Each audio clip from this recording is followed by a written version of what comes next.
da Verdade, devocional de 14 de dezembro. Por que vale a pena sofrer como cristão?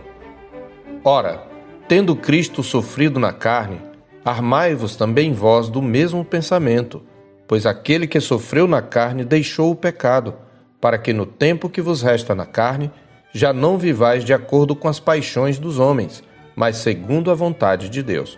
1 de Pedro 4, versos 1 e 2. Na parábola do semeador, ao ilustrar as distintas reações que o Evangelho do Reino provoca nos ouvintes, Jesus chamou a atenção para a natureza da fé superficial, que é distinta da fé salvadora.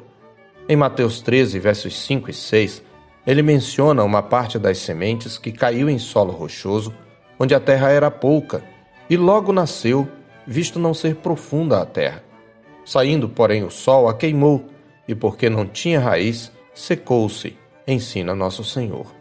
Nos versos 20 e 21, ele explica: o que foi semeado em solo rochoso, esse é o que ouve a palavra e a recebe logo, com alegria, mas não tem raiz em si mesmo, sendo antes de pouca duração.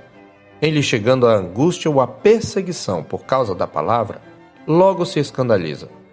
Escandalizar aqui é o mesmo que tropeçar. Diante da perseguição, a fé superficial tropeça.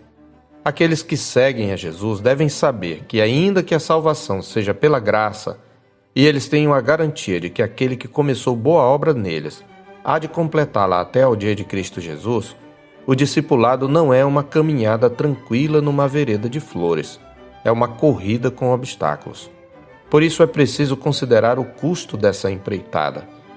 Este foi o desafio de Jesus às multidões que o seguiam.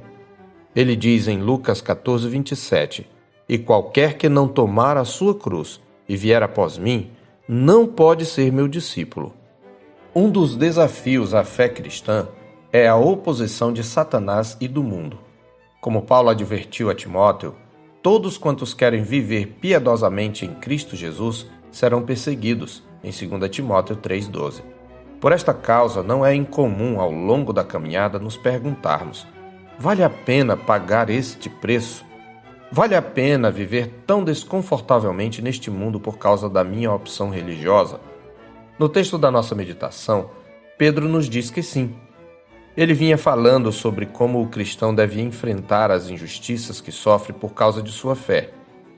Entre outros conselhos, a palavra de Deus nos diz que devemos nos espelhar no exemplo de Cristo, que sofreu por nós, mas ressuscitou e foi exaltado. Assim ele declara: "Pois também Cristo morreu uma única vez pelos pecados, o justo pelos injustos, para conduzir-vos a Deus, morto, sim, na carne, mas vivificado no Espírito, o qual, depois de ir para o céu, está à destra de Deus, ficando-lhe subordinados anjos e potestades e poderes." Capítulo 3, versos 18 e 22. Diante desse exemplo, a palavra de Deus nos aconselha a nos armarmos do mesmo pensamento, da mesma disposição para sofrer, no capítulo 4, verso 1. Aqui o apóstolo nos mostra algumas razões que fazem valer a pena ser cristão, mesmo estando sob oposição. E a primeira delas é esta: as oposições facilitam o rompimento com o pecado. Ele declara no verso 1b: "Pois aquele que sofreu na carne deixou o pecado, para que no tempo que vos resta na carne já não vivais de acordo com as paixões dos homens, mas segundo a vontade de Deus." Sob pressão, nosso compromisso com Cristo se torna mais profundo.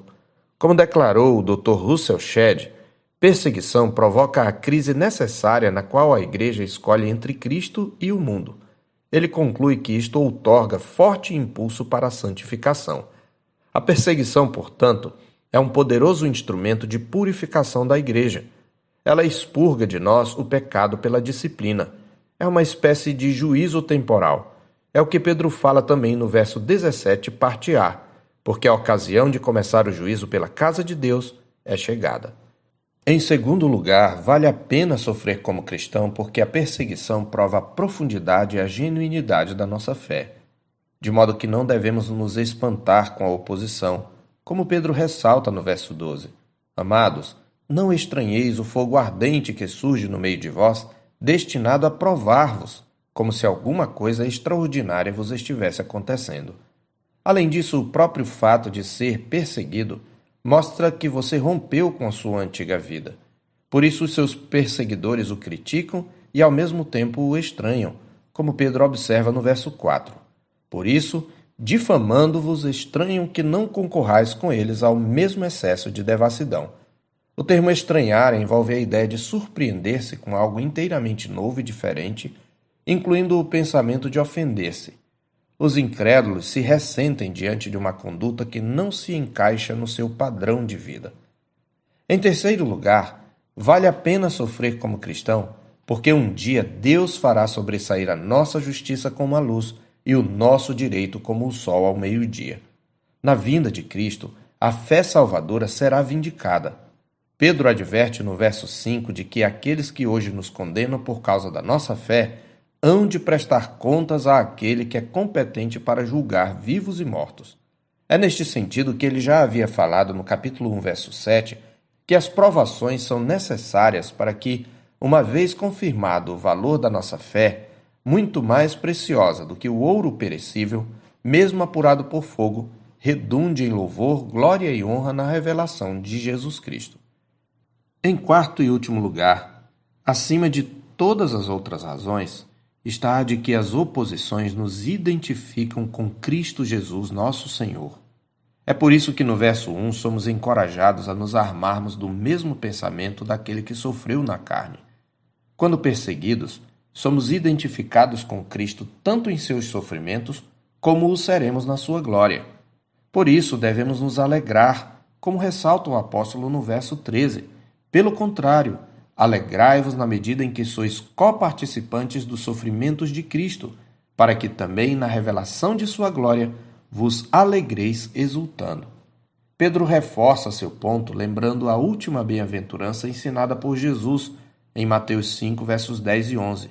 Ele diz aqui no verso 14: Se pelo nome de Cristo sois injuriados, bem-aventurados sois, porque sobre vós repousa o Espírito da glória e de Deus. É claro que, quando criticados, precisamos sempre nos examinar a nós mesmos para saber se a motivação das críticas ou perseguição não é nosso próprio mau comportamento, conforme nos adverte o verso 15. Não sofra, porém, nenhum de vós como assassino, ou ladrão, ou malfeitor, ou como quem se intromete em negócios de outrem. Mas, uma vez certificados de que o que motiva a perseguição é nosso bom procedimento em Cristo, devemos nos alegrar e nos orgulhar, não por nossa própria causa, mas por causa de Cristo, de quem herdamos o nome de cristãos. Assim somos exortados, mas se sofrer como cristão, não se envergonhe disso. Antes, glorifique a Deus com esse nome.